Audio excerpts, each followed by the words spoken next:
Alors, avant de commencer ma com, je voudrais faire une petite remarque sur vos interventions, surtout à toutes les trois. Je me suis dit, ça m'a vraiment frappé, c'est que ce que vous avez appelé des savoirs nomades débouche chez vous sur des spiritualités nomades.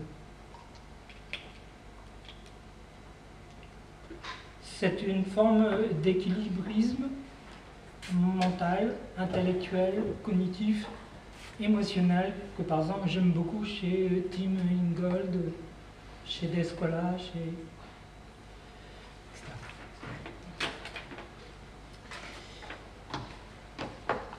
Voilà, comme je suis très bien. Bon. Donc moi je lis mes notes et je me balade avec cet artefact technologique. D'abord, je remercie votre université, Philippe, pour cette invitation.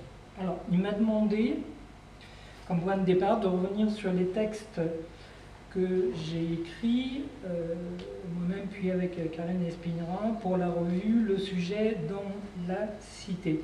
Donc, la fondatrice de cette revue, Christine Delory-Montberger, m'a écrit à la suite de mon analyse dans un documentaire, L'ordre des mots de Cynthia et Melissa Hara, donc un documentaire qui porte sur la militance et les militants et militantes trans et intersexes. Donc elle m'a demandé un premier article.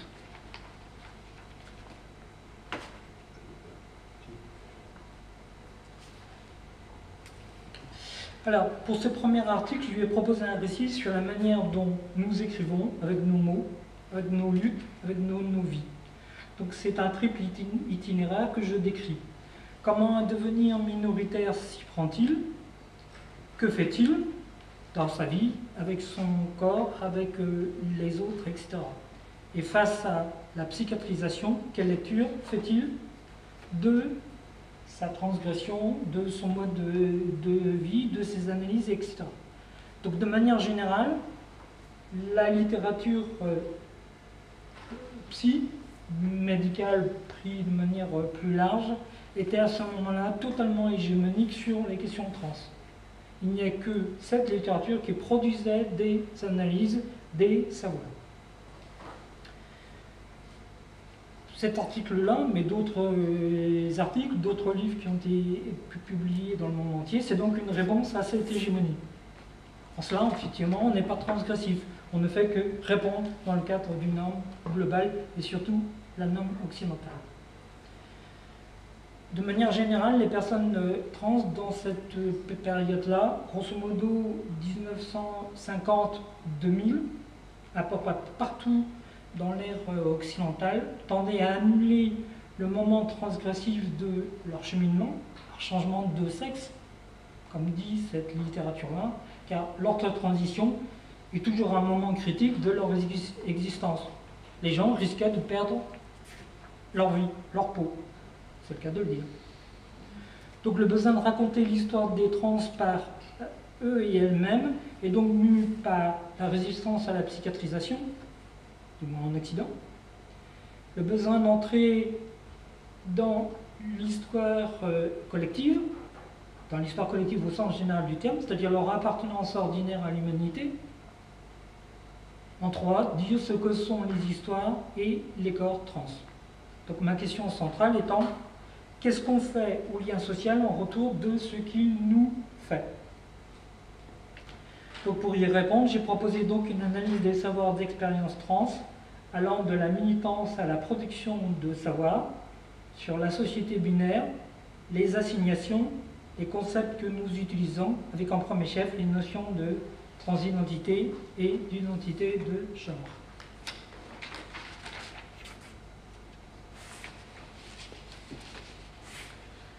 Donc, deuxième article avec le numéro 2 du sujet dans la cité.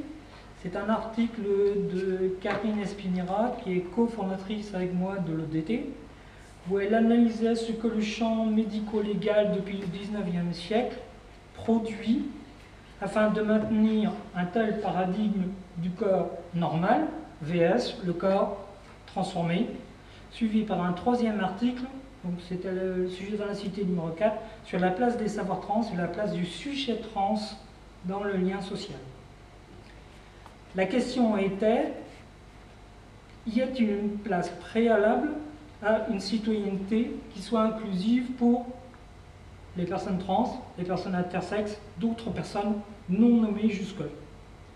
Ensuite, des discriminations ordinaires, la délégation du contrôle étatique sur les états civils, c'est-à-dire sur les assignations, vers un contrôle biopolitique que la SOFET en France incarne, nous indique que non.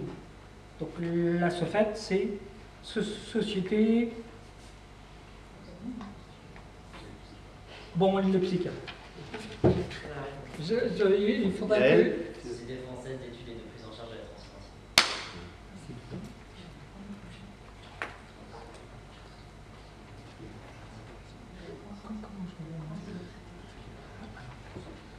Alors, vous pouvez lire sans problème?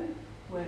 C'est juste pour vous donner une indication de ce que a produit cette littérature hégémonique. Vous allez vous en rendre compte à quel point ça produit des savoirs totalitaires.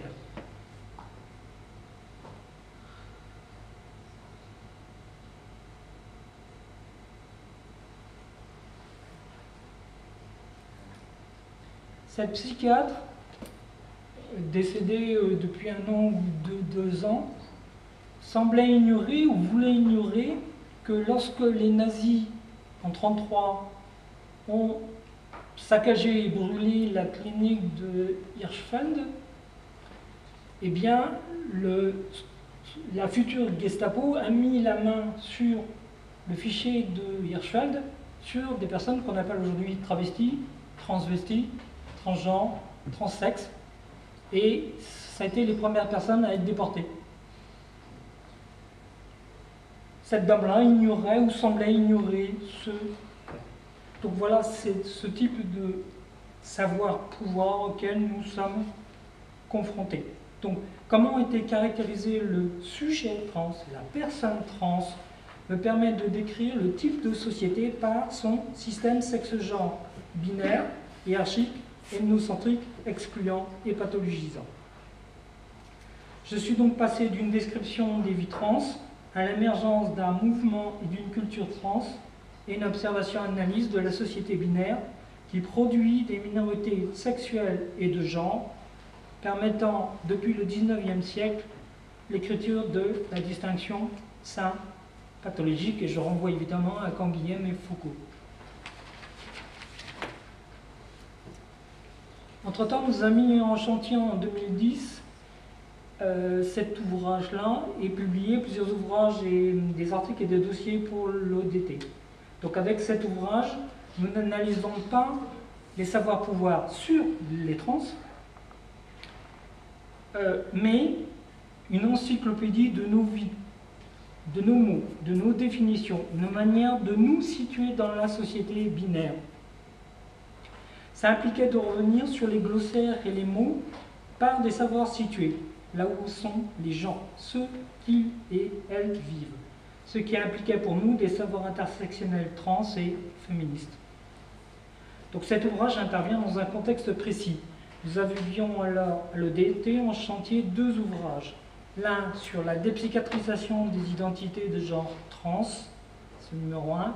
L'autre sur les questions intersexes, c'est le numéro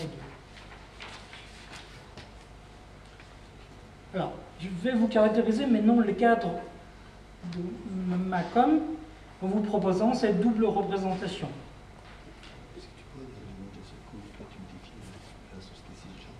Parce que comme tout à l'heure j'ai été assez rapide. La société cisgenre. Alors, d'abord, le mot cisgenre, c'est un rapport à l'assignation. C'est-à-dire, si vous avez été, ce n'est pas tant, ça a souvent été décrit comme un rapport au sexe et ou au genre. C'est pas exactement ça, c'est un rapport à l'assignation. Donc, une personne cisgenre, c'est une personne qui se situe en adéquation avec l'assignation qu'elle a reçue. Fille ou garçon. En contrepoint, et pas en opposition, en contrepoint, ou en ajout. La position on décrit comme transgenre, c'est d'abord une inadéquation avec l'assignation reçue. Mais pas forcément ni avec le sexe, ni avec le genre, voire même, ni même avec le corps. C'est juste une position par rapport à l'assignation.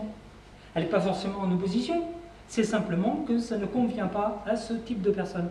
Pas simplement à les personnes trans, ou les personnes intersexes, mais d'autres types de vie dont je parlerai plus en avant. D'accord ?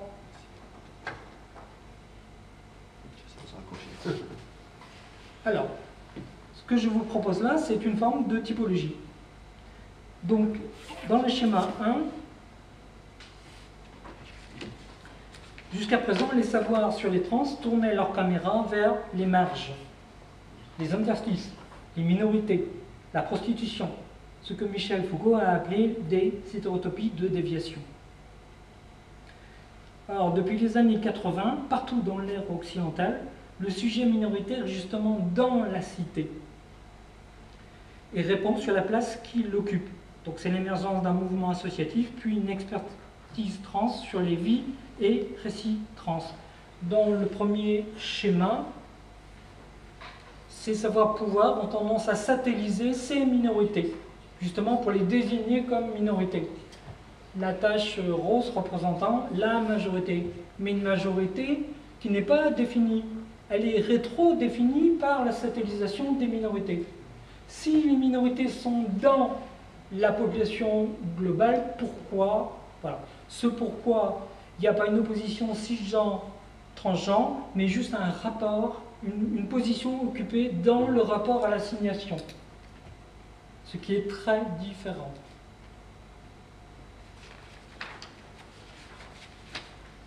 Hop. Avec un petit dessin rigolo. Alors, second point, et non des moindres, la description des trajectoires trans sous la forme canonique des transitions M2F, F2M. Vous avez la définition en haut. Or, ces trajectoires sont rarement binaires dans les faits, mais sont narrées comme si elles l'étaient. Et d'ailleurs, les personnes trans se sont souvent attribuées les acronymes M2F, F2M.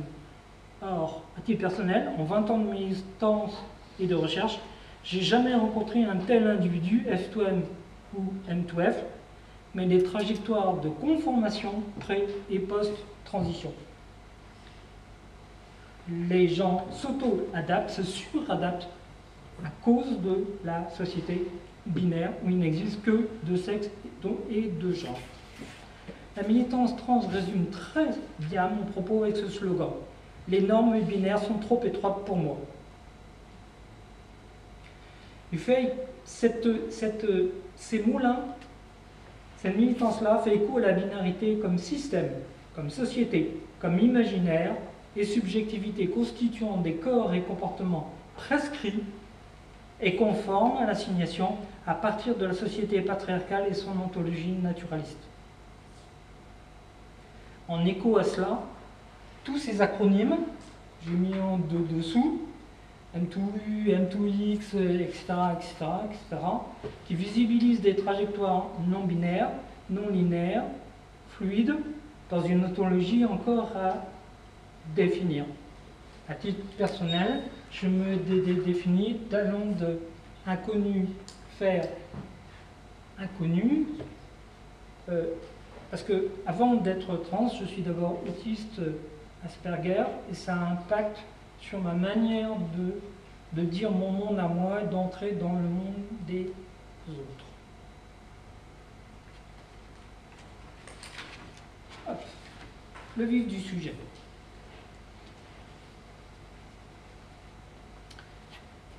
Pour moi, qu'est-ce qu'un corps en Occident? Revient à poser la question, qu'est-ce que le genre? En constructiviste et en féministe, nous pensons que le genre, c'est un ordre binaire organisé, il devance, il prescrit et produit les corps dans une bicatégorisation étroite. Il n'y a que des hommes, que des femmes, oppositionnels. Tout ce qui est homme n'est pas femme. Donc le naturalisme pense à l'inverse, lui, que le corps est premier, originel, fondateur, et produit cette bicatégorisation à partir du dimorphisme sexuel. Pour moi, ce n'est pas vraiment une bonne manière de poser le problème, car on oublie au passage le rôle de l'assignation, les genres vécus par les individus, leur devenir, et on retombe très vite sur un naturalisme superposé à un essentialisme. Pour moi, la bonne manière de se le représenter est au pluriel. Que sont les genres? Ce qui nous donne la clé pour répondre à la question que sont les corps. Il n'y a pas d'un côté un corps trans et un corps cis. Je l'ai dit tout à l'heure, c'est une manière de se positionner par rapport à l'assignation. Les mots trans et cis renvoient au rapport que les individus entretiennent avec l'assignation en l'acceptant ou en la refusant, sans forcément en proposer une autre. Ou à l'inverse, en proposant des savoirs vécus pour décrire ce que sont leur vie, leur corps, leurs relations sexuelles, affectives, etc. Donc, il y a déjà deux manières de considérer le corps, parce qu'il y a deux manières de considérer l'assignation. En Occident. En Occident. Je vois que certaines suivent.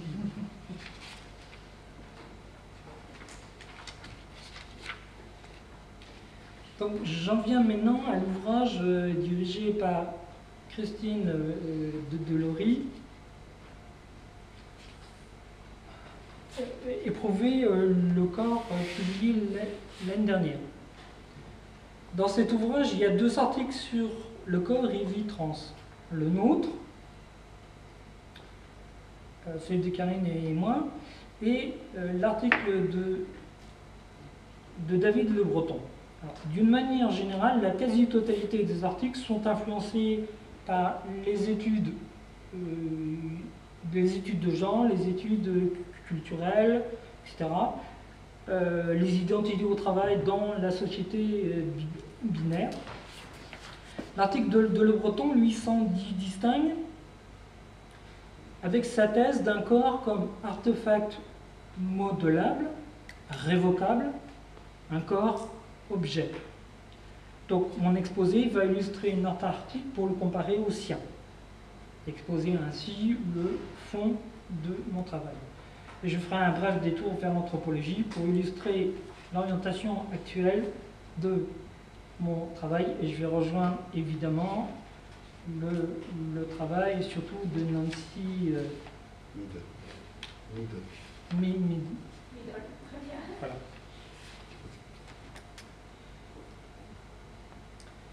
Alors, on a intitulé notre article « Se donner un corps ». Alors, qu'est-ce que se donner un corps? Lorsqu'on part du postulat naturaliste, cette question paraît complètement incongrue. Ce sont nos parents qui nous donnent un corps. Secondement, l'assignation. Ou inversement pour les constructivistes, c'est l'assignation qui nous donne un corps, secondement nos parents. Là encore, c'est juste un rapport à l'assignation. Ces deux manières de voir comportent deux manières de construire le corps et coexistent dans le naturalisme occidental. La coïncidence sexe-genre découle d'ailleurs de la coïncidence naissance-assignation, où les deux sont superposés et homogénéisés. Ou alors cette question ne concerne que les trans, sous l'expression d'identité de genre, corollaire à un processus de transformation du corps, à tel point que changer de corps social, on vient changer de corps et pas simplement changer de sexe. Donc la transformation est beaucoup plus globale, du moins en Occident. En contrepoint, on pourrait alors dire que le corps cisgenre est celui qui ne se reconforme pas, qui ne se transforme pas. Il irait de manière linéaire de son assignation, sa naissance, le façonnage de genre jusqu'à ce que mort s'ensuive. Toutes ces propositions sont à mes yeux fausses et ont contribué à la conformation binaire et polaire M2F, F2M, homme, femme, masculin, féminin, etc. Le corps est toujours construit en le conformant à un idéal dimorphique. Et d'une société à l'autre, cet idéal dimorphique est très différent. Dans ce sens, se donner un corps, c'est pas faire un corps, mais sont dotés en faisant coïncider le corps éprouvé au corpus de société entre normes de genre, normes de sexe, normes de sexualité et surtout normes de santé psychique. Donc je vais donner plus de cadre avec 2 ouvrages en anthropologie et certains et certaines vont bien s'y retrouver. Alors en 2006 est paru l'ouvrage dirigé par Stéphane Breton, Qu'est-ce qu'un corps? Donc je passe puisque une intervention. Un autre ouvrage paru en 2005 est celui de Philippe Descola qui cherche à redistribuer les 4 grandes ontologies qui organisent la construction du corps selon des chaînes de représentation des intériorités relativement aux représentations des physicalités, et il dit bien physicalité, pas corps, qui organisent l'appartenance à l'humanité. Donc c'est pas une appartenance à un sexe, comme nous on dit en Occident, mais une appartenance à l'humanité. Donc si mon arbre totem et mon animal totem, la lynx, sont moi, ils et elles appartiennent à mon humanité. L'apport premier de ces approches, c'est que d'une ontologie à l'autre, le corps, ou plutôt les physicalités, est toujours socialement produit, mais pas aux mêmes endroits. Là où les naturalistes occidentaux placent le corps en origine, d'autres cultures placent le corps dans le tissu même du lien social, voire dans le rapport entre humains et non-humains, comme les sociétés hachuares en Amazonie, ça c'est le travail de Descola, ou dans le rapport aux ancêtres dans la société inuite. Le corps est donc toujours un produit des relations sociales permettant de dire « je suis dans mon corps et donc dans l'humanité ». Et toi, non. Si je suis ces chercheurs, pour trouver le corps, je dois trouver ce que le lien social impose en termes de normes produisant les corps d'une certaine façon. Cela rejoint mon analyse de la topologie du lien social, je vais décrypter tout à l'heure, qui privilégie un type de construction du corps physique, mâle ou femelle, aligné sur le corps social, homme ou femme, et nul autre. Et donc pas de trans, pas d'intersexe. Et donc au détriment d'autres corps sociaux construits, y compris chez les neuroatypiques.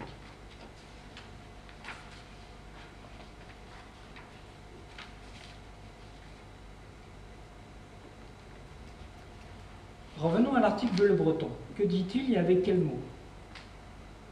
Tout d'abord, sa partition ternaire dans le titre, les uns, les unes, les autres. Il dit explicitement que le corps et vie trans passe par la construction d'un autre radical, non inscrit et surtout non ritualisé. Pour en parler, il reprend un tiers exclu. Les uns font référence aux hommes, du moins je le suppose, les unes aux femmes, les autres aux trans, mais surtout, ces autres-là, c'est indifféremment de leur genre, indifféremment de leur transition. Et pour le breton, il n'y a que 2 transitions, M2F ou F2M, mais qu'il remalaxe comme étant un seul tiers surnuméraire. D'un côté, il constitue la différenciation des hommes, des femmes, du masculin et du féminin. De l'autre, le fantasme de l'indifférenciation ou d'un troisième sexe technologique où la personne n'existe plus. Elle n'est plus qu'un changement de sexe. Elle n'est plus que ce transcorps, c'est le premier mot qu'il utilise, transcorps, un corps qui passe dans un autre corps et présuppose une désincorporation qui croit la suite de la psychiatrie pathologique, voire psychotique. Dans cette phrase de son article, Le Breton établit un chaînage causal entre la naissance sexuée, l'assignation, l'état civil, l'apprentissage de rôles de genre masculin ou féminin et nul autre. Tout est branlé, c'est le dernier mot qu'il utilise, dans ce choc ontologique face à ce transcorps. Pas aux transsexuels, ou aux transgenres, ou aux intergenres, ou aux intersexes, ce transcorps. Il pointe donc ce transcorps dans une opposition binaire, modernisme vs naturalisme occidental. Au passage, un naturalisme qui ne date pas, qui ne se situe pas dans une ère donnée, l'ère occidentale. Et c'est peut-être ces deux idées croisées qui provoquent un ébranlement ou une sidération. Il tire le corps trans du côté de la médicalisation du corps, comme si cet événement était totalement distinct des autres formes de médicalisation. Chez le Breton, on n'est pas loin d'un corps sans contenu, sans âme, un pur artefact techno-médical, un corps-objet. Et pourtant, cet ébranlement est encore plus fort que le simple fait d'une transformation de quelques corps dans l'ère occidentale. Il devine que derrière toutes ces questions, c'est le principe même de bicatégorisation, soit la matrice de l'objectivisme occidental qui est contesté et analysé, ensuite d'être ébranlé. Il s'ensuit que son anthropologie du corps ne questionne pas le soubassement ontologique qui croit universel.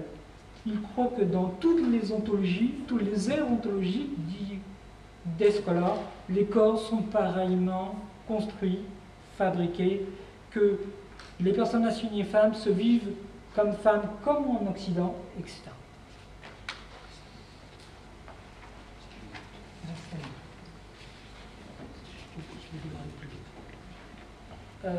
Donc ça, c'est la représentation cyclique de ce que j'ai décrit précédemment. Précédemment. Donc on part de la naissance, l'assignation, le façonnage de genre, etc. Et on en arrive à la distinction cis-trans du côté de la transgression. Voyons maintenant le même schéma, mais cette fois sous une forme linéaire. Son point de départ superpose la temporalité biologique et la temporalité culturelle.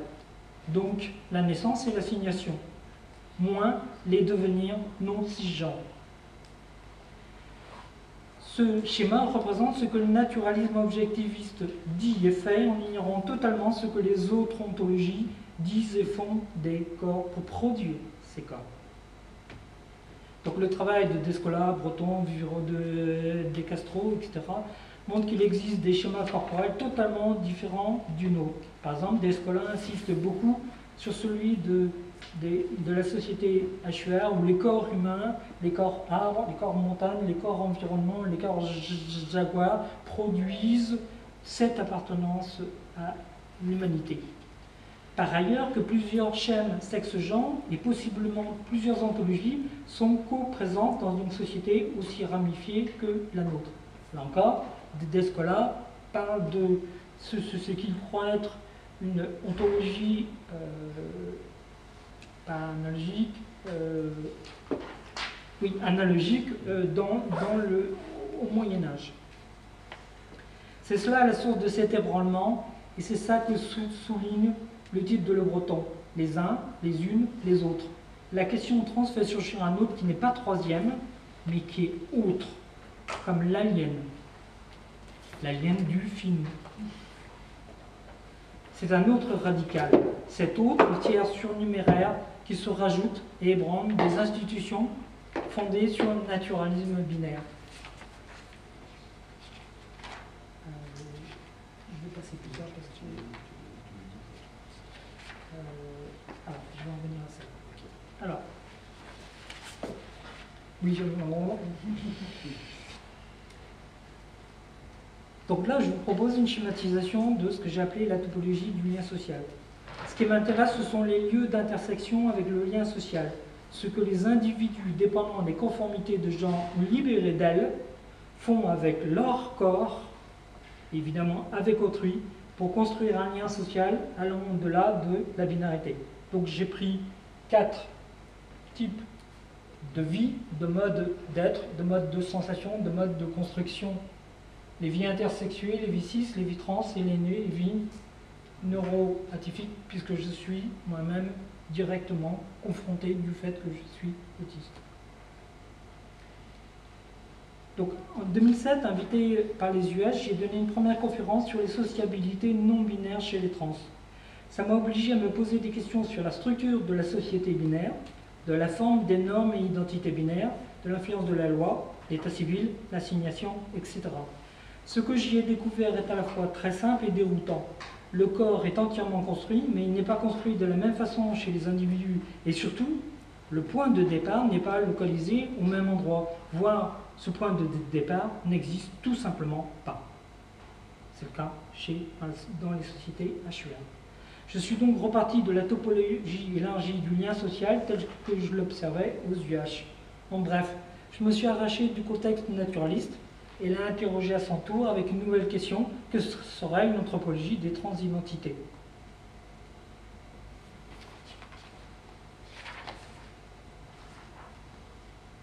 Ma conclusion. De manière générale, tous ces savoirs-pouvoirs sont construits et conditionnés par la typologie des structures institutionnelles produisant un sujet hors sexe et en nombre, ces fameuses minorités de genre. Tous ces discours voient au travers de la question trans en regardant la société binaire.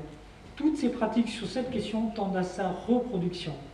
Alors désormais, ces hors sexe produisent des vies, des normes, des corps minoritaires. Face à ces lignes de front, le mouvement trans a eu tendance à se structurer par rapport à elles, sans transgresser, afin de réaliser leur transition, sans contester ni ses savoirs, ni ses pouvoirs, et encore moins la structure binaire et inégalitaire de société. Dans un second temps, c'est la contestation de ces savoirs-pouvoirs qui détermine l'analyse de la structure binaire et ses genres de société.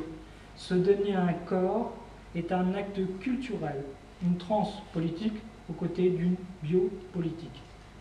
Ce que la thèse du transsexualisme n'avait pas produit ou avait produit négativement du côté du pathologique, les transidentités le font en produisant des devenirs fluides, des identités et sociabilités non prévues. Je vais vous proposer donc une petite fiche de lecture que je vais ramener, mais je vais vous proposer aussi une autre petite. Je trouve que ça illustre magnifiquement bien la rencontre des savoirs traditionnels, tout ce qui a composé le 19e siècle jusqu'à quasiment la mi-temps du 20e siècle, et l'éruption de la société des savoirs scientifiques, c'est-à-dire aujourd'hui.